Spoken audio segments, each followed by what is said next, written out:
জামালপুরে যমুনা সার কারখানার বর্জ্যে বিপর্যস্ত আশপাশের অন্তত ৫ গ্রামের পরিবেশ। ক্ষতিকর প্রভাবের মুখে ফসলি জমি, জলাশয় আর গাছপালা। উৎপাদন কমেছে ফসল আর মাছের। হুমকির মুখে জলজ প্রাণীর অস্তিত্ব।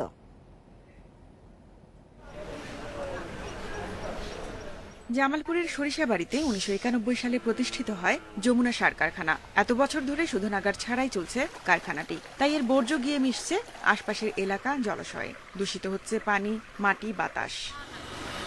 রাসায়নিক যুক্ত বর্জ্য জলাশয়ে মেশায় বিপন্ন জলজ প্রাণী। তেজস্ক্রিয়তার কারণে এরই মধ্যে চাষাবাদের অনুপযোগী হয়ে পড়েছে অন্তত ১৫০ হেক্টর জমি।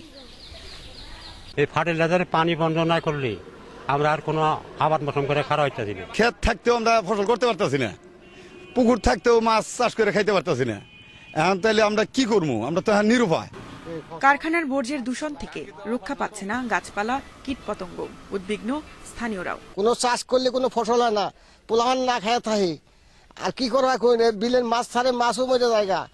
কৃষি বিভাগ বলছে, সার কারখানার দূষণ রোধে এখনই প্রয়োজনীয় উদ্যোগ না নেওয়া হলে বিপর্যয়ের মুখে পড়বে ৫ গ্রামের খাদ্য উৎপাদন ব্যবস্থাপনা।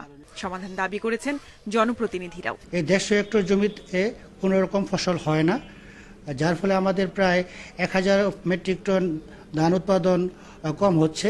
যদি এভাবে চলতে থাকে, কোনো রকম ব্যবস্থা না নেওয়া হয়, এই জমিগুলোতে একসময় কোনো রকম ফসল হবে না। প্রধানমন্ত্রী কার্যালয় পর্যন্ত আমরা অবহিত করব, কারণ এই যমুনা সার কারখানার ঘিরে আমার সরিষাবাড়ির ৫টি গ্রাম আজ ধ্বংসের মুখে।